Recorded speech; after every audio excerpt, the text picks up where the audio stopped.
They said getting started was the hardest part, but no one told you how hard it is to scale a custom service business. It's time for your team to step up, but your clients want you. Discover how to scale to 7 figures and beyond by freeing up time and getting your team to run whole parts of the company so you can focus on scaling profits. This is the Hands Off CEO with Mandy Ellefson. I'm so excited to be sharing with you this episode with Tanya Korpi McLeod. She was a client that started with us about 4 years ago, and we're going to be sharing her story of how it's come full circle, how she sold the business, and she really took someone that she had just hired when we started working together, someone in her 20s, a younger leader, and developed her into this person being able to, who's within 5 months was able to run her company for a year without her. And there's some details on why that happened. And what's been also interesting is that she's taken what she's learned from becoming a hands-off CEO in her marketing company, and she actually applied it to her husband's businesses. Her husband was a real iron fist kind of leader, very hands-on. And this isn't a franchise business that you should think could run completely without the owner. But there was something in place that was that made it impossible for that to happen. And she shares her story about how she was able to save all of the very top employees that were about to quit, and how she was able to save that with one conversation and increase the profitability of the company and really she's taken, I think it's 12 franchises now that run completely without her. So now she's involved in a number of different businesses, and this is all owed to her work that she shared, her work that she started 4 years ago with Hands Off CEO, where she had gotten her company to run completely without her in 5 months and had made it rapidly more profitable in such a short amount of time. So she shares her story. And what's really special about her story too is that the new CEO is actually now a client with Hands Off CEO. She's getting fantastic results. So to see this come full circle has been incredibly rewarding. And, and this has all come from her building other leaders. And she's really developed as a leader herself doing this. And it's just such an incredible story. I am so excited to be sharing it with you. So when we started this conversation, Tanya shared with me something that I had not actually known. That was the most impactful thing for her when the first conversation we had. And this really meant something to me. And I'm just going to let her share with you. So Tanya, you're sharing with me that there was like a really impactful moment on our first session together. Tell me about that. Yeah, well, I mean, I was skeptical as we all are when we start these things. But you and I had a conversation, and I was sharing numbers with you, and I was actually kind of at probably my low point in the business. And I was sharing numbers with you, and you were kind of skimming through them, and you quickly honed in on a rent number. And you said to me, "What's up with this rent number? It seems really high." And I said, totally resigned to the fact. I said, "Well, I'm in a lease. I signed that. I have to have that number in there, and I'm not taking a salary." And you asked me a little bit about my home life, and then you said, "Well, you know what? You're not going to change that because you don't have to, and you may as well have reached through the phone and punched me in the stomach." It's just I was completely deflated by that realization because you were dead on. You were absolutely right. And so I went home, and I was incredibly upset at myself and upset at the world and all these things. And I just was like, okay, crap, how am I going to get out of this lease? She's totally right. And the next morning I went to the office, and the weirdest thing happened. My landlord, who I never saw, maybe every 6 months, just walked up to me as I was getting out of my car and said, "Hey, how's it going?" And I was so upset. I just blurted out, "I have to get out of my lease because I'm not making any money. My business is really in trouble." And he, to my total surprise, said, "Oh, well, I can't keep you here forever." And he'd let me out of the lease. And from that point on, everything started to change. I think primarily from the greater realization that I can and should change things. I am in control. And from the kind of the tough love of being pointed out, you're not going to change because you don't have to. And that just completely changed my attitude. It was great. I mean, it was horrible, but it was great. Well, and what I'm taking from this too is that you took, in that moment, you decided to shift, and you took this leap forward and said, you know what, you're leaving behind all the limitations of the past and saying, I'm going to create something different. And you went through and felt the emotions, felt the feeling, and just released that. And as a result, like, this pathway cleared for you to create something different. It totally did. I mean, I don't want to get too woo-woo about it, but as soon as my mindset changed, it was like the universe changed. Yeah, absolutely.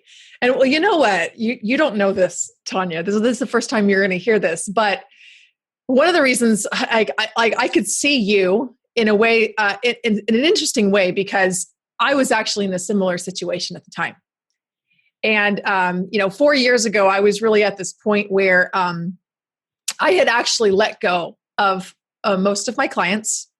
I had just kind of shut things down to a point where I was writing emails.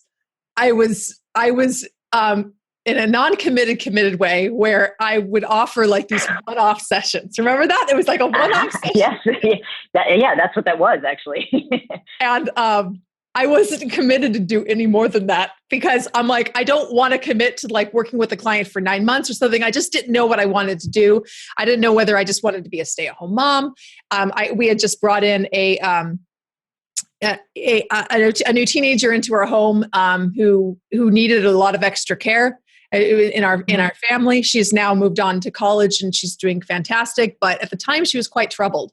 And so I had all these things and I did not have to work. And I just was at this point where I'm like, I don't know what I even want to do. And in this call, we had this connection and I could see like this big transformation happen in your business. I think you also found like, you also got your weekends back, if I recall. Like, was that the second? That was the second one. Well, I mean, the next success story is when I became a scale to freedom kind of person. I'll save that harrowing story for later, but behind the harrowing part, it's a major success story. Yeah. Well, and in that instant, I saw that I had this impact to be able to change people. And I really felt like that there are people, and I've seen many times where like, it had changed their life. And I'm like, this is the work that I'm called to do. And in the instant, you probably remember this, I launched a new Scale to Freedom program right then. And I'm like, all right, we're going to start in January. Yeah. Well, and I was part of that. What? Yeah. And that was absolutely huge. I mean, if I'll just railroad right into that one too. I mean, that was really huge and I got a lot out of that, but I think, correct me if I'm wrong, but I believe the homework of that was, we started in January and the homework was to take 2 weeks off in August, was it? I don't even remember that, but that sounds like good homework. It sounds like homework. It was, so that was the homework. We're going to scale to freedom. So we were to take 2 weeks off in August, and it was like, okay, that's a panic thing. No way can I leave this business for 2 months. So we worked, heavy duty from January through May, and then on May 25th, my husband died. He just dropped dead super unexpectedly. And that's the point of the story is I stopped going into the office that day on May 25th, and I didn't go into the office for a year. Wow. And the business was still in a state that I could sell it. I mean, that's astounding. In 1 year. That's really incredible, because I know the first day that we met, your business, it was basically on the point of, it was on the brink. Yeah. Yeah. And it really could be turned around. It wasn't like there was definitely, there was definitely something we could do with it there. But it was at a tipping point. It was at a tipping point for sure, because I know you guys had a partner before, it was larger, and then you scaled back. Mm-hmm. It really just wasn't sustainable, because you were saying you weren't actually paying yourself a salary, and that can only go on for so long.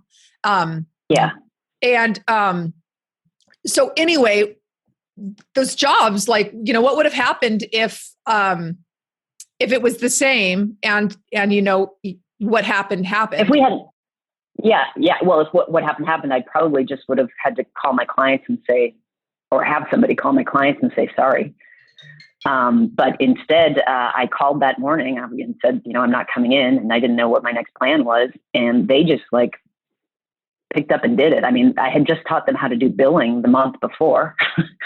I was slowly just getting through like, okay, by the end of the year, guys, you got to be able to do all this stuff yourself. And they picked it all up day one with zero warning. And it was amazing. And that was truly from the coaching and watching the other people participating in the Scale to Freedom thing too. But just from the realization is everybody has to be cross-trained and be able to do what I do and can do. And the only thing that they weren't trained on was biz dev. And I figure in 5 months, that's not too bad. Oh, that's incredible. And you had there was just this like fire in you to make this happen. And, you transformed your business in such a short amount of time. Like, what was it that really drove you? Because you didn't know what was coming. What was it that drove you? What drove me was, I think number one, the possibility that it was there. It was kind of you being like, you're going to take 2 weeks off in August. And I'm like, 2 weeks off without checking in? I don't believe her, but I'm going to try. And so I think it was just like, I really want that. And you're dead right. I'm not making any money. I'm not having any fun. This sucks. So I can either try and fix it or I can walk away. And trying to fix it, kind of the more success I got, the more I wanted to try. And it was an upward spiral. Right. And so there's some things that happened in your business that I thought was just really fun. And this wasn't about just, you definitely increased profits. I remember you sharing that actually after you stepped out, they were collecting more cash reserves than ever in the business. I think, I don't know if I got that right, but. Oh yeah. They started doing kind of going gangbusters. I mean, another thing that happened in the middle of that, inside of that year that I didn't go in, is we lost, an anchor client. We lost 25% of the business client. And that was really, really hard. And, I was running my husband's business, at the same time. So I wasn't very active in my own business. And I just called him and said, hey guys, very, very bad news. And I said, I'll come in, and the top person, I said, I'll come in and make some layoffs. And she said, nope, leave it to me. I got it. And I don't actually know. I mean, I know what she did, but I don't know how she did it or whatever, but they were able to handle that. And yes, we had some layoffs. They have since rehired. We've replaced the client. I helped a little bit, but yeah, we replaced the client. She's growing and replacing others. I'm still, I suppose, a consultant in the sense that I do a sanity check, and every once in a while she'll have me go to a pitch meeting just so that there can be somebody with gray hair in the room. But other than that, right now my hair is the only one serving any purpose. but I'm sure that part is a lot of fun, because that's what you're really good at. Great. Yeah. Yeah. And it's fun. And I can walk away at the end. And that was the other kind of great thing about Scale to Freedom, is I was trying to get the guys into a situation that, look, I'll be in the meetings, but I don't leave with any action points. What do we think about that? So that was what they were trying to do. And now, yes, Tanya shows up, but I don't do anything after I leave. Well, one of the things that I love about this too, because, certainly this is a more profitable way to grow, and this gives you a lot more freedom. And these are all things that are great for you. But, how did this impact your clients? When I remember we started to implement some of these different service innovations that that really started to improve the quality on this next level and reduce the amount of time that it took to deliver it. Yes, very much. You had me go. I think I took 3 days, and I'm talking 72 hours. I'm talking days in a row that I locked myself away, and I designed the service, per your kind of instructions or suggestions, and the money back guarantees, and what is it that we're selling, and that kind of stuff. And then I mapped out the first 90 days of the client journey, and it was really important for me to have taken those. I was up most of the time for all those hours, but it was really important for me to have that uninterrupted time. And I'm really glad I did that. And they're still using that. I mean, it's tweaked, a lot, but they're still using that. And to have sat down and put myself in my shoes, in the employee's shoes, and in the client's shoes, and run through that process in the same way. Boy, did I clean up a lot and make things very efficient, and also make the clients really, really comfortable because they understand what's going to happen. In the first 2 weeks, this is going to happen. In the second 2 weeks, this is going to happen. And the employees really like it because I also went through, again, per your suggestion, and I said, these are the red flags for a terrible client. So these are the kind of clients that we don't want. And these are the kind of clients that we might want, but they're going to get really expensive because of how they're managing. And I gave it to everybody in May, kind of before the end. And Allison, the person who bought the agency, she and I talked maybe a month ago, and she'd had all my handwritten notes on that. And she said, I thought this was gobbledygook when you gave it to me, and now it's my Bible. So it's still handwritten, and it's still a white hot mess. They never got it input, but she protects those note cards with her life. And what's really fun is that she's actually taken that, and we're building on it on this whole new level. And how this process is innovated, considerably over the past 4 years. And so now, and you might have, I don't know if you've had a chance to see how much the process has changed, because, Allison has been working through this on this, the next iteration of it for you. Mm-hmm. Yeah, good. Yeah. So, but one of the things that she shared with me recently is within nine weeks of the program, she actually closed $100,000 client. And I know that was a bigger client than anything close to what she had been capable to be before. And to see that confidence in her, it was incredible. Mm-hmm. Cartwheels. It was fantastic. I love that. Well, and I'm so proud of her. Yeah. So that was to see her shift so quickly as a leader, and she's just so coachable and just ready. And here's the thing is that I see that the difference between someone who's ready to for this level of transformation in their business, there's someone who is ready to step into it, whether they're at, $12,000 a month in revenue, or whether they're at, $100,000 a month in revenue, they're ready for that shift, and they're ready to step fully into it and to really create whatever it is they want to create in their business. Yeah. And those are things that I saw both with you and Allison. Well, I hired her about the time that I started working with you, and that was about the best thing. And I think it's really cool that she's resonating with everything you're saying as well. The business is going to go on, and it's going to be really successful, and it's because of that pivot point. Well, and here's the other thing about this is now we've talked about it. This is better for you, better freedom. You saved jobs basically. These jobs would have just gone, right? Poof. Yeah. Yeah. So you making this change actually created a more sustainable business that could run without you, which meant that your clients continued to get services. It meant that your employees continued to have a job. And now you have this key employee who's young. She's in her 20s. And she has elevated to the level of CEO now. She's been able to purchase a company. This is an opportunity that you created for her that never would have been available for her in any other way unless you had done this. And, I not to pat myself on the back, but I really take a huge amount of pride in being able to give her that opportunity or offer her that opportunity. And I'm grateful for you for helping you make that work. But no, I kind of feel like there's a bit of a life's work is oddly accomplished simply in that transition. I feel really cool about that. Yeah, absolutely. And you should pat yourself on the back, because really what you do. And this is not, someone from the outside in can look at this and say, oh, this is just about systems and all this. It's just systems and cutting costs and everything. But it's not about that. What do you think it's about?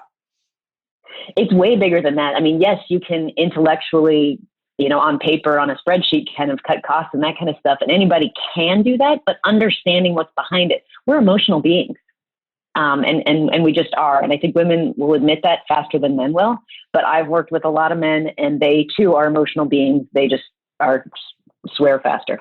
But that's what it really is understanding. Yes, these are numbers, but the numbers all have personalities, and there are, certain numbers that no, I'm not willing to compromise on this number, but over here, I'm telling myself a story that I have to have this, or I have to have that. And I think that may be what it all boils down to, is the sometimes ridiculous stories that we tell ourselves. And that is what I think both Allison and I have realized, overcome, or are working with. You might totally overcome it. And just the ability to step back and look at things a little bit more objectively. And I think that's a really big deal. I don't think you can run a business objectively. In fact, I think that's foolish. But looking at it objectively and then doing what your heart says on the other side, which is a girl response, but it is a bigger deal than just numbers. Well, I think that's a great response, and I love that. And the other side of this too that I see, in addition to that, in addition to like, I kind of am hearing like there's like the soul of the business that you're feeding, and part of how you're the soul of the business is you're feeding yourself. You're making you're taking 2 weeks off so that you can reset, you can recharge. You're like, yeah, man, you're taking those weekends back and saying they're mine. Yeah. Well, and then you can go to work on Monday and you can be refreshed and excited rather than, what day is it? Well, and I mean, and I'm looking back at that. I mean, you had no idea that your husband was going to die. You didn't have any idea. But I can imagine that. I could imagine that time must have been so precious to have those weekends. Well, and to have those weekends, but also to realize, I mean, I didn't feel anything for the first week, of course, but also to realize I don't have to worry about the business. And I just told him I'm checking out, don't call me. And it was fine. And I've taken, he has a business with about 90 employees that I have taken over since, which is great, but I run it in the same way. And I go to quarterly meetings. Like, that's what I do. I go to quarterly meetings. So you have taken what you learned from this smaller company, and you have taken it to this other business, and you've made this one hands off as well. Completely. And a really interesting thing about that too is he was the opposite of hands off. He was very, very hands on. And I went into that business, and the employees all knew me, but they didn't know me. And I, said through tears, I need you guys. I don't know what I'm doing. I don't know what this business is all about. I absolutely need you. And you're going to find me to be a very different boss. And, these are my values. And the management team came to me afterward, one at a time privately, and said, we were all about to quit. And they just, each one of them shook my hand and said, gave me a hug and said, I've got your back. Wow. Yeah, it was a really big deal. And since then, we check in all the time. First, we checked in every Friday, and then we checked in every month, and now we check in as needed, and we have scheduled quarterly meetings, and everybody's happy, and the business is making more money than it made when she was running it. Whoa! Can I ask you, like, what percentage more is it making now than what it was before? Before it was probably only about 8%, but it's breaking right. The business has been in service for about 24 years, and this is the best year it's ever had. And we're buying new stores, new locations with half cash. Wow. Yeah. So there's a couple of things I want to kind of break. I want to break apart here to kind of share, because you have so. One of the things that I heard that happened in this conversation is that you were vulnerable, and that you shared from your heart and said, you know what, I need your support. I need your help. And now you have all these people that are needed. You enrolled them in your vision. Yes, very much. And they stepped up. And they were really happy to go there. Well, they were happy to go there, and they were also, not to knock my husband, but he had an iron fist. And when they were allowed to come and take some ownership of what they do, and that was the thing that I gave them, I said, I know that you're good at what you do. I want to see your plan. I want to see what you think should happen. And they were like right there with their plans, with what they thought should happen. And I just said, explain this to me, help me understand it. They made me understand it. And I said, I think that's brilliant. Go. And it's like, they just have all this ownership, and they love it. And they randomly text me and tell me that they love their jobs. And I love that. Wow. I had no idea we were even going to be going here in this direction. I love this, because you're proving this concept on a whole new level in a different industry, and with a completely different set of people. And what kind of business is this? It's a franchise business. It's Valvoline Instant Oil Change. I own, right now I own 8. In a couple of weeks, I'll own 11. Wow. So, okay. So we've talked about in your agency, this is more white collar brain level work. Yep. So you're thinking you're hiring Yep. higher level people, but Yep. in an oil change business, these are blue collar workers. They're not Very much. So That's what right. kind of challenges did you have being able to turn this over to people who have less education, that most people would say, well, they're not able to do this? Yeah. The people at the top in the management team have been there for a very, very long time. And one of them is a chartered accountant, and the other one started in the pits. If I'm sure that means something to you. He started changing oil, and he has worked his way up to this position. And I did make him CEO. And it was just a matter of, they know their jobs, they know what is supposed to be done. There's a certain amount of business help from, corporate and from me and all that kind of thing. But the fact is that they know what they're doing. And that is what I capitalized on is, you're going to create a better bonus structure for those guys because you've been there than I am, because I've never been there. You're going to create a better incentive situation. You're going to create a better training situation. It's actually in the same way. I am educated. I don't know what you guys want or need or what's going to work for you. And they do. And just the fact that, if I had just said, hey, just go do whatever you want. Don't worry about it. Just do whatever you want. I think that wouldn't have been as good, but I got them to enroll me. And so they have someone above them that they're enrolling. So they're making the choices or putting the choices together for me to choose from. But I just have so much trust with them, and they're the ones that are taking action. I'm not, I think that's it. It's like they do check in with me, and they do have somebody who says, yes, no, maybe, but I want to listen, and they're smarter than I am. I mean, that's the bottom line. Education, it doesn't matter. They are smarter than I am when it comes to running the oil change center. So let me get out of their way. So, I'm hearing a few things here. One of them is this willingness to let go. Another one is that you've empowered them as leaders. You're building them. You're as a leader, you're building other leaders who build other leaders. Yes. Then they're going to be better at it than I am. And I know that hands down. So let's start there.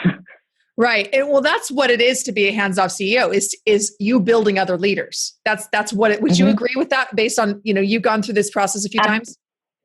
Absolutely. And empowering those individuals. And Allison is the one at McLeod, and Chuck and Tom are the two at Mintex, the other company. And those three relationships are the most important relationships that I have in business. And they are extremely happy. And we have, it's a high respect and high, very good communication. And I think that they just feel like they're masters of their destiny, and they are. Yeah. Sorry, continue. No, go ahead. So what structure did you feel, because you were saying that if you just would have let them go and say, just do whatever you want, it would have been a different outcome. So what was the structure that you put into place that really empowered them to do their very best work with, like, what did that look like? Yeah. I mean, it was different in the oil change business because I didn't know, I didn't have the history so much with that. So in that one, I just said, hey guys, I don't know what I'm doing.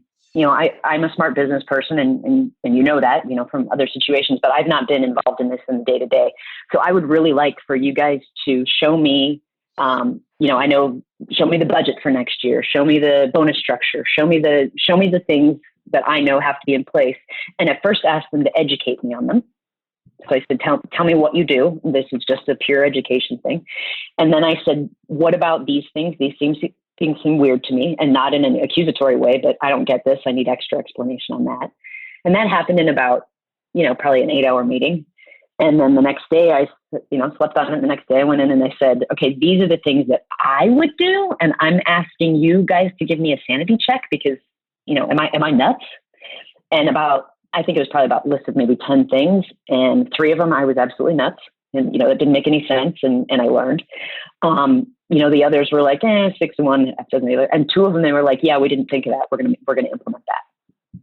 And then I said, well, then I would like for you guys to show me, quarterly, I want to see the bonus structure. I want to see the numbers for last quarter. I want to see how we are, compared to a year, blah, blah, blah. So I just said, I just want to see these numbers and I want to see them on a regular basis.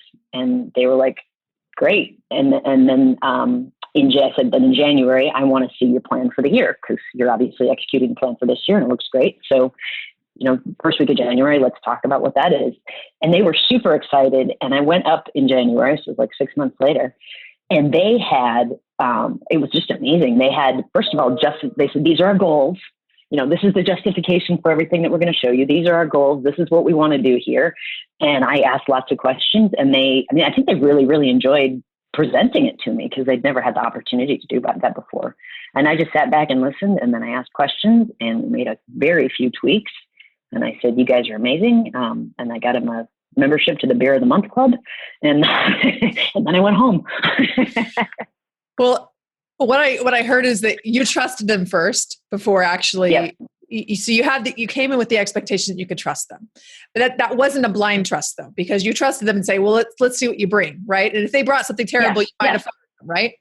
Then they would know, and they would know that I knew. And I think they also liked the fact that I wasn't just trusting them blindly, but I want you to show me what you've got.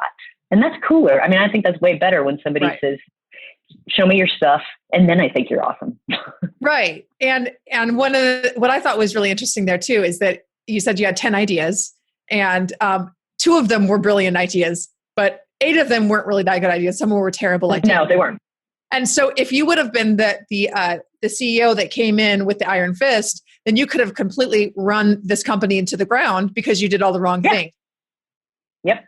And not listening to your people could actually really hurt the business. Yep. It would have hurt it very, very badly.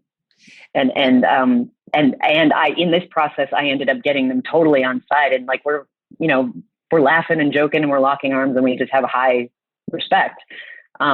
They want to hang out with me. I mean, not hang out, but they want to see me every quarter. Right. So then you had 90 employees that likely would have left, and they were the top echelon would have. The top people would have left, and you turned that around with basically a 10-minute conversation. It sounded like, and that's pretty much And how powerful are you as a leader that you just completely shifted the people like that? Yeah, and I mean, it wasn't. I'll tell you that I did go up there and I had a strong speech prepared. Like, I'm not going to cry and I'm going to do it this way. And I didn't even open up my bag. I mean, I didn't even get it out. I sat down in the front of the table and I just started crying. It's just like, and I'm really grateful that I just went with my gut. I mean, my gut didn't say, go start crying. But when I sat down, it was just like, I can't, there's no bullshit here. I just have to tell you guys where I am. Well, and don't you see too, with that one of the ways that you really are impactful with people, these employees, they're people, right? Is that totally connect with people on a level that's deeper by being vulnerable. And as leaders, there's power in vulnerability. There's power in opening up. And it's that when you create that connection, it doesn't really matter the words you say at that point, does it? Do they? No, I mean, as long as the sentiment is, I'm open and I want to work with you. Right. What else is there? So sure. I mean, there are words to say that are better than others, right? But when you communicate a certain message, and you have a lot more leeway with it when your intended message gets communicated, and you're going to get it's going to get communicated significantly faster by opening up, being vulnerable, than having this perfect speech planned. Right, being real. Right, exactly. So, I mean, wow, this is really incredible what you've been able to do. So yeah, it's been wonderful. So, what was your biggest surprise about this? As you were, you spent 5 months implementing this into your first business, and then you spent some years continuing to innovate it in these other businesses. So, like, what was the biggest surprise about this journey of being more hands off in your business? That I could. that it would work is probably the biggest surprise, because I was hopeful, but I didn't. And even now, I'll tell you that I have days that I get actually anxious because I'm not doing anything.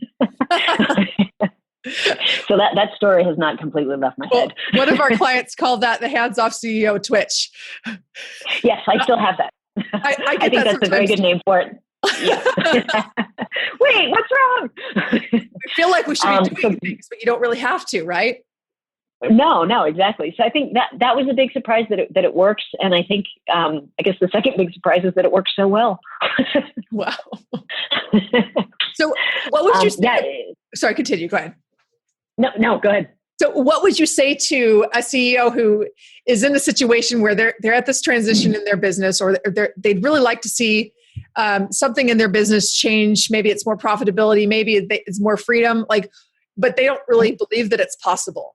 And they just believe that these are just inspirational stories, but they're not really. What would your advice be to them? My advice would be to them well, first of all, I'd tell them that it absolutely does work. You do need to think more deeply about your business. And I guess another business that I've started with a partner since this is Matt Levitt Online, which is online business coaching for solopreneurs and micropreneurs. And in doing that, it's a lot of things of how do you get motivated to, a one-person business or a very, very small business like that. And in that, I think the advice is you really do need to think hard about how your business serves you. And that is a really important, ultimately your business needs to make money, but it does need to serve you because it's your business. And I was under the sort of false impression that my business needed to serve its employees. And that is true. But if I'm not here to, if I'm an absolute nut job because I'm working 70 hours a week and not getting paid, I don't really care. That's not sustainable, as you said earlier in the podcast. So I think that's really it. This is possible. And if your business doesn't serve you, it's fundamentally unsustainable. I love that. And, well, one of the other things I hear from that too is that it's sustainable only it's fundamentally unsustainable. But as soon as some roadblock hits, that's when it's like everything just stops.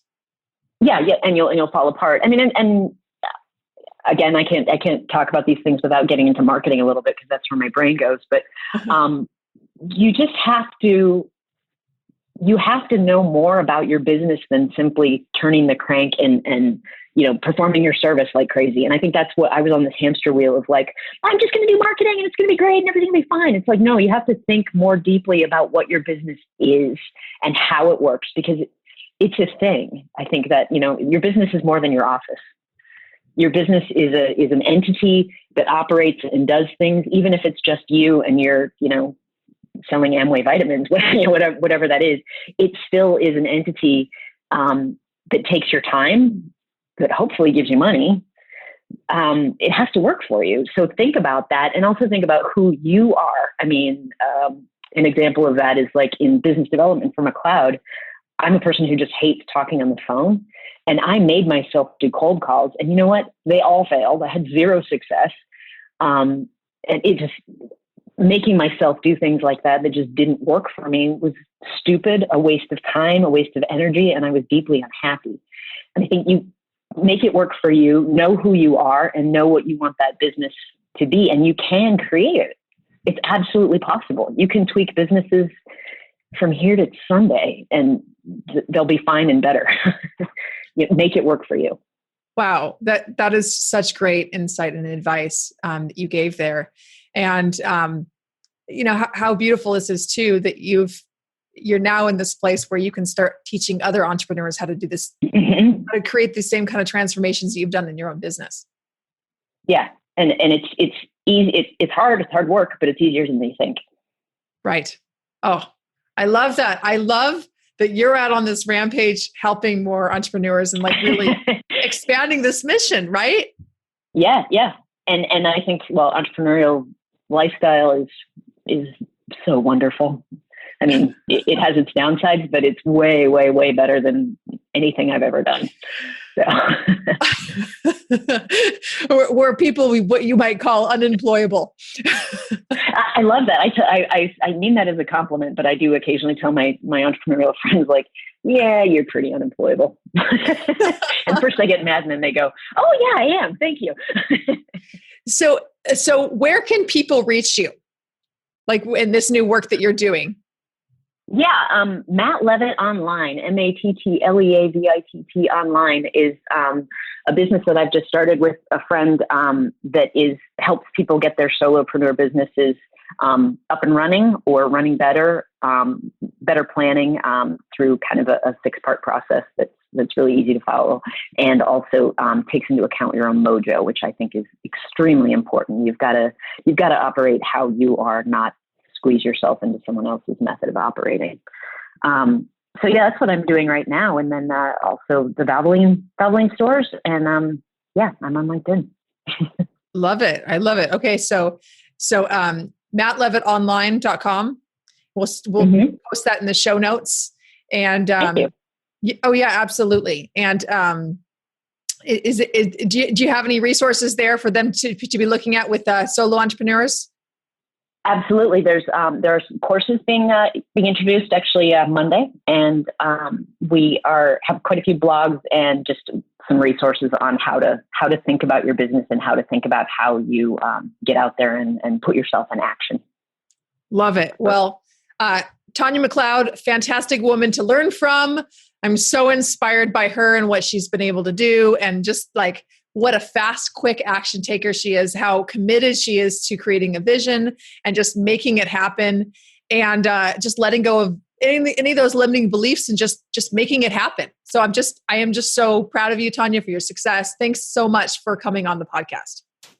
Well, and thank you, Mandy, for having me on the podcast, but also thank you for all of your advice early on. And thank you for that sucker punch conversation 3 years ago.